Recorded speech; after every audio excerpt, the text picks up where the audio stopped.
Bienvenidos al Ministerio Online de la Primera Iglesia Bautista de Valencia. Hoy en el encuentro con la palabra vamos a considerar una porción de la Sagrada Escritura que se encuentra en la carta del apóstol Pablo a los Romanos en el capítulo número 1, los versículos 16 y 17, que contienen un mensaje que es muy conocido entre la cristiandad y los que son asiduos a la lectura de la palabra. El texto dice así: porque no me avergüenzo del Evangelio, porque es poder de Dios para salvación a todo aquel que cree, al judío primeramente y también al griego. Porque en el Evangelio la justicia de Dios se revela por fe y para fe, como está escrito, mas el justo por la fe vivirá. Como sabemos, esta carta fue escrita por el apóstol Pablo a los romanos. En ella hace una presentación acerca de sí mismo como apóstol, como siervo de Dios, y también reconoce la fe de los hermanos en la iglesia de Roma. Él hace un reconocimiento a ellos y les dice que el testimonio de ellos es conocido por todo el mundo, de aquel instante, de aquel tiempo. Y luego entonces añade esta frase, esta sección que he leído sobre lo que para el apóstol Pablo significa el Evangelio. Podemos notar algunas ideas muy características de este texto. Como observamos, dice que no me avergüenzo del Evangelio.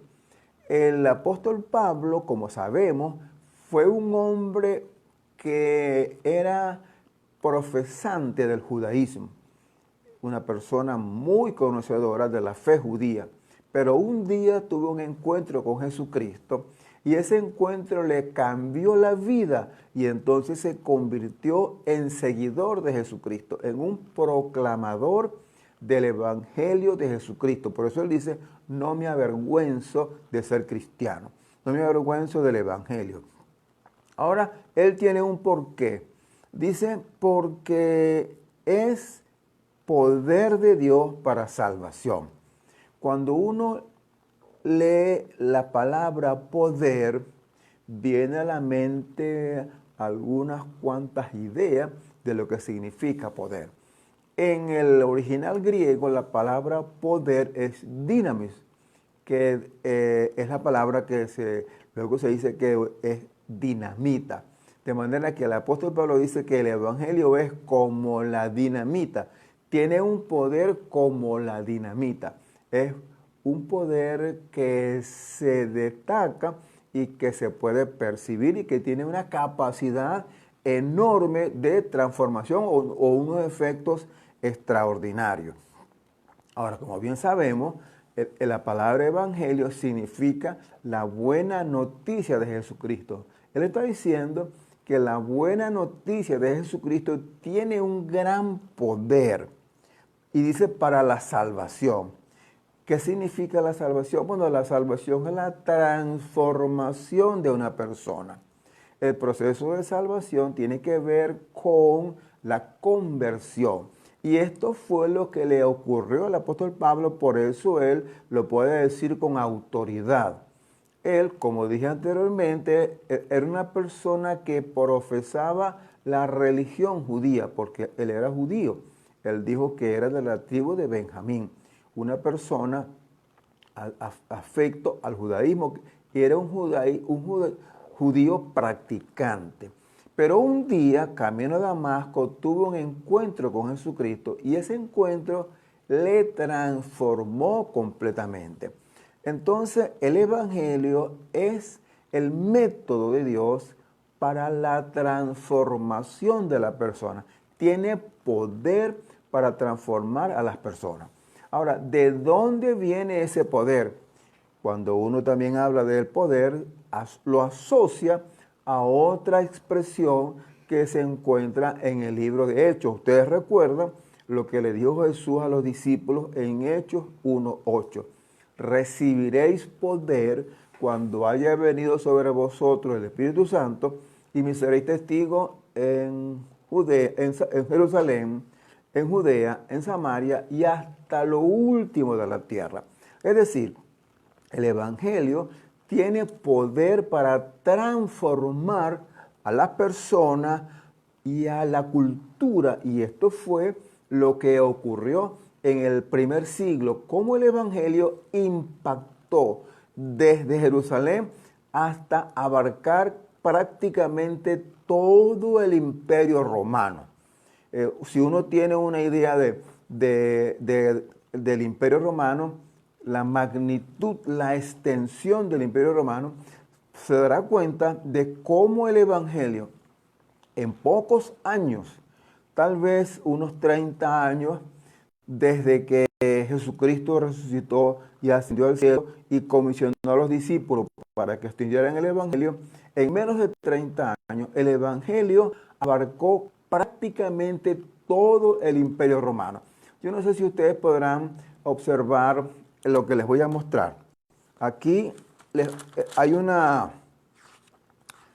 tenemos una representación de lo que es el imperio romano. Ese mapa muestra los viajes de Pablo, los 3 viajes de Pablo. Bueno, en el extremo izquierdo, derecho de ustedes, izquierdo mío, está Jerusalén. Y como dijo Jesucristo, el Evangelio se iba a extender de Jerusalén, Judea, Samaria y hasta lo último de la tierra. Bien, eso fue lo que ocurrió cuando los discípulos comenzaron a cumplir la misión que les fue encomendada. El Evangelio comenzó a transformar vidas y también culturas. Esto lo comento a propósito de que en estos días se está comentando la circunstancia de que hay en Venezuela algunas personas que profesan algunas religiones no cristianas que están haciendo algunos ritos y algunas actividades religiosas que son parte de su formación cultural, de su religión ancestral. Y eso ha conmovido, ha conmocionado a muchas personas con cierta razón. Pero sin embargo, miren lo que dice el Evangelio y es algo que debemos tener en cuenta y tomarlo muy en serio. Dice que el Evangelio es un poder transformador y ese es un poder de Dios. Ahora imagínense ustedes conocen los atributos de Dios. Todos sabemos que Dios es todopoderoso, omnipotente. Si el Evangelio viene de Dios con ese poder que Dios le otorga, pues es un poder invencible. Jesucristo, ¿se acuerda cuando hablaba con Pedro? Le decía, las puertas del infierno no prevalecerán contra ella, contra la iglesia. Pero la iglesia es la encargada de proclamar el Evangelio de Jesucristo. De manera que tenemos que tener conciencia, tener claro de que el Evangelio es un poder transformador. Ahora, ¿cómo el Evangelio puede causar el efecto transformador en las personas? Bueno, lo sabemos muy bien, mediante la proclamación, la predicación, el compartir el Evangelio. Cuando el Evangelio es descubierto y las personas llegan a tener conciencia del mismo, su vida cambia. Por eso es que es necesario que nosotros nos comprometamos en esa hermosa tarea que es la comisión que Dios nos ha dado de proclamar, de predicar el Evangelio de Jesucristo, y eso tiene un poder transformador. Observen ustedes también que en este momento es muy difundido cuestionado y causa mucha impresión el hecho de que se están promoviendo algunas ideologías que son contra lo que establece la Escritura. Lo hemos mencionado en otras oportunidades y no quiero ser reiterativo, pero es que es lo que está ocurriendo en el mundo. Se habla pues de la promoción del aborto, establecer leyes para propiciar el aborto, para permitirlo, permitir el uso de la droga como algo legal, también permitir el matrimonio entre personas del mismo sexo. Y pare usted de contar de algunas de las cosas que se están promoviendo que son contrarios a lo que establece la palabra de Dios. Y los cristianos se enervan, se angustian, se desesperan porque hay esta proliferación de ideologías que son contrarias a lo que establece la palabra de Dios. Pero mire lo que pasa. Estas ideologías no son nuevas. Estas mismas se proclamaban en los tiempos cuando comenzó el evangelio a extenderse. Pero mire lo que ocurría. En la medida que el evangelio se fue extendiendo, estas ideologías fueron disipándose y las personas cambiaron su estilo de vida producto del impacto del evangelio.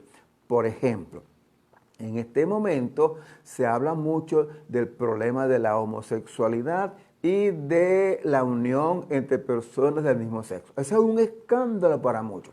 Bueno, pero eso no es algo novedoso. Esa era una práctica común en medio de los griegos y de los romanos. Ahora, cuando comenzó a predicarse el evangelio, no fueron en contra de los homosexuales, ni fueron en contra del matrimonio homosexual. Se fue predicando el mensaje del evangelio y las personas que fueron impactadas por el evangelio cambiaron su estilo de vida. Ustedes recuerdan que el apóstol Pablo en una de sus cartas dice que los borrachos, los homicidas y los homosexuales no heredarán el reino de los cielos. Y luego dice, y algunos de esos eran ustedes, pero han sido transformados, porque es que el evangelio transforma. Entonces, nuestra batalla no es de ir a cuestionar, a presionar, a atacar a los que practican estas ideologías o estas religiones que son contrarias a lo que establece la palabra de Dios. Nuestra idea no es ir a controvertir. El propósito nuestro o la demanda bíblica es compartir el evangelio, predicar el evangelio, enseñar el evangelio, que esto es lo que verdaderamente nos corresponde hacer.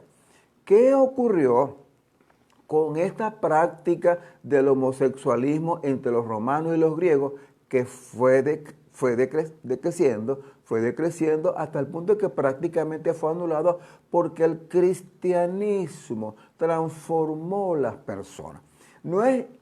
Insisto, no es ir contra los homosexuales, es predicarles el mensaje transformador del evangelio. No es ir contra los que practican la brujería, es promover, predicar, enseñar el mensaje del evangelio que tiene poder para transformar. Pero nosotros nos escandalizamos y comenzamos a hacer vigilia para que Dios reprenda al diablo. No lo va a reprender así sencillamente. Lo que hay que hacer es proclamar el evangelio de Jesucristo. Eso es lo que nos corresponde. Por eso Pablo dice que el evangelio tiene poder para la salvación, o sea, tiene un poder transformador. Y esto no es una novedad. Muy probablemente entre los que me están escuchando hay personas que han tenido la vivencia de haber experimentado una transformación, de que tenían un estilo de vida, tenían una cosmovisión muy distinta y cuando llegaron a conocer el mensaje transformador del evangelio, la cosmovisión cambió, el estilo de vida cambió, porque lo que tenemos que hacer es impactar a la gente con el mensaje amoroso, del Evangelio para que la persona cambie. Eso es lo que tenemos que hacer. Aun cuando parece algo paradójico, es lo que ocurrió en Nínive, ustedes recuerdan, cuando Jonás fue a predicar. Aun cuando él no fue muy agradado a predicar, fue con un mensaje muy duro diciendo, de aquí a tantos días Nínive será destruida, o sea, va a ser consumida. Fue con un mensaje de látigo. A pesar de ello, la gente de Nínive creyó y fueron transformados, porque es que el mensaje de Dios para el hombre tiene el poder de transformar. Nosotros queremos transformar a Venezuela. Pues no es una transformación política. No se trata de un cambio de gobierno. Se trata de que cada venezolano tenga la oportunidad de ser impactado con el poderoso mensaje del Evangelio. Pero es que pasa lo siguiente, hay muchas personas que se consideran cristianos, pero no ha impactado en la vida ese poder transformador del Evangelio. Y es lo que necesitamos hoy en día, no solamente en Venezuela, sino en el mundo en general. Se habla de, uno escucha, lee y se informa sobre las diferentes corrientes que en este momento pululan en el mundo, y habla del globalismo y de las ideas globalistas y de las propuestas globalistas. Pero nosotros, lo digo con mucha prudencia, con mucho respeto, no tenemos que ir contra los globalistas ni contra los que proponen ideas contrarias a la Biblia. No tenemos, nosotros no estamos llamados para ir a pelear. Nosotros estamos enviados a proclamar el mensaje poderoso del Evangelio. Mire, cuando uno lee el libro de los Hechos, se da cuenta cómo se cumplió lo que Jesucristo le dijo a los discípulos. Él les dijo, me seré testigo en Jerusalén, en toda Judea, en Samaria y hasta lo último de la tierra. Muy bien. ¿Qué hicieron los discípulos? Comenzaron a seguir la instrucción de Jesús. No se fueron contra los judíos a predicar contra los judíos. No. No se fueron a predicar contra los romanos. No se fueron a predicar contra la cultura griega, no. Se fueron a proclamar el mensaje del Evangelio. Y como sabemos, en menos de 10 años, en menos de un año, Jerusalén fue impactada con el mensaje del Evangelio. Ustedes recuerdan que solamente Pedro, cuando predicó en Pentecostés, se convirtieron 3,000 personas. Y pocas semanas después, o días, cuando sanó al paralítico en el templo, luego de su mensaje se convirtieron 5,000 personas. Quiere decir que en menos de unos 2 meses, 8,000 personas habían aceptado a Jesucristo. ¿Por qué? Porque el Evangelio tiene poder cuando se proclama de acuerdo con la inspiración del Espíritu Santo. Tiene el poder para cambiar. Bueno, entonces el Evangelio impactó a Jerusalén y impactó a Judea.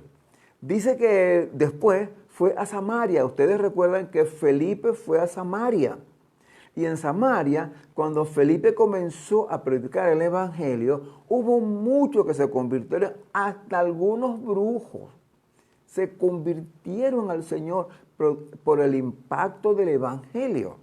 Ahora, más todavía, pocos días después, fue llamado Pablo al ministerio. Ustedes saben, fue convertido, y Pablo, solamente Pablo, se encargó de llevar el Evangelio prácticamente a todo el Imperio Romano. Él, en sus 3 viajes misioneros, En menos de, ¿qué digo yo?, 20 años, el apóstol Pablo, claro, acompañado por algunas personas, con Bernabé, con Timoteo, con Silas, él estuvo acompañado con ellos, con un equipo, y fueron fundando iglesias, como ustedes saben, en Corinto, en Éfeso, en Tesalónica y en muchas otras ciudades que se mencionan tangencialmente en la Biblia, Listra, Icono, etcétera, etcétera. El apóstol Pablo entonces, con el mensaje del Evangelio, impactó y convirtió las personas de los ídolos a Dios, sin ir contra los ídolos. Él solamente iba predicando el mensaje de Jesucristo, y eso es lo que se necesita en el día de hoy. Yo quisiera llamar muy respetuosamente a los hermanos que, en lugar de ponerse a predicar contra los brujos, lo que tiene que hacer es predicarle el mensaje del Evangelio, compartir este mensaje que tiene poder transformador, que se ha demostrado a lo largo de la historia. Lo hemos dicho muchas veces, se repite insistentemente. Cuando uno llega a Romanos 1:17, que dice, porque en el Evangelio la justicia de Dios se revela por fe y para fe, como está escrito, el justo por la fe vivirá. Cuando uno llega a esta cita, el justo por la fe vivirá, que por cierto es de Habacuc 2:4. Cuando uno llega a ese punto, viene a la mente por asociación la experiencia de Lutero. Lo hemos comentado también. Lutero un día estuvo leyendo este libro, y cuando comenzó a leer esta carta a los romanos, comenzó a leer la carta a los romanos y llegó a Romanos 1:17. Cuando él llegó a Romanos 1:17, fue tan grande el impacto que tuvo en su vida que le transformó y entendió que la salvación es por fe, para fe, y que el justo vivirá por fe y no por obra. Bueno, eso que impactó en la vida de Lutero comenzó a germinar en su mente un proceso que luego dio lugar a lo que conocemos como la Reforma Protestante. Esa Reforma Protestante impactó a Alemania. Ustedes lo saben, lean la historia. Y además de impactar a Alemania, impactó a Europa y prácticamente a todo el mundo occidental. ¿Por qué? Porque el Evangelio tiene poder. Ese poder está aquí, está aquí, está aquí, y debemos nosotros, ¿qué hacer? Proclamarlo, extenderlo, comunicarlo, para que la gente lo escuche y sea transformada. Así que quiero animarte para que revises nuevamente el maravilloso contenido de la carta a los romanos. Revisa lo que ella contiene y comprométete con lo que se propone aquí, de que nosotros nos dispongamos a compartir este mensaje salvador y transformador para que nuestro país también sea transformado.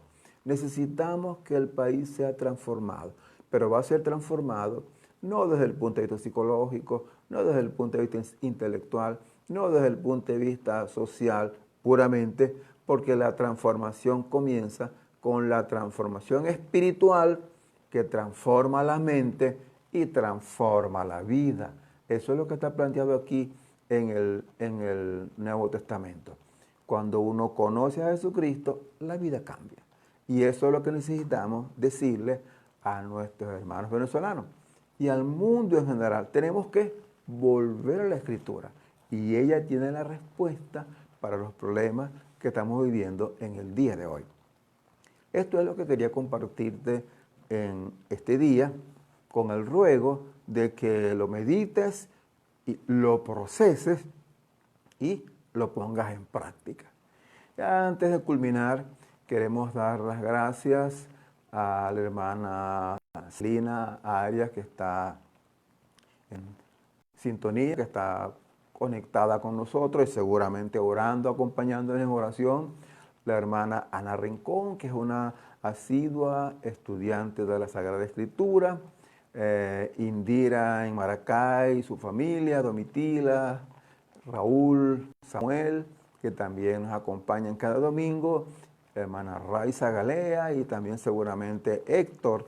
Y también tú que estás allí conectado, no lo comentas para visualizarlo, pero sabemos que estás allí. Muchas gracias por compartir con nosotros este tiempo maravilloso y espero que sea para tu edificación. Me despido como siempre con las palabras de Pablo. La gracia del Señor Jesucristo, el amor de Dios nuestro Padre y la comunión del Espíritu Santo sea con vosotros todos, hoy y para siempre. Amén. Dios te bendiga.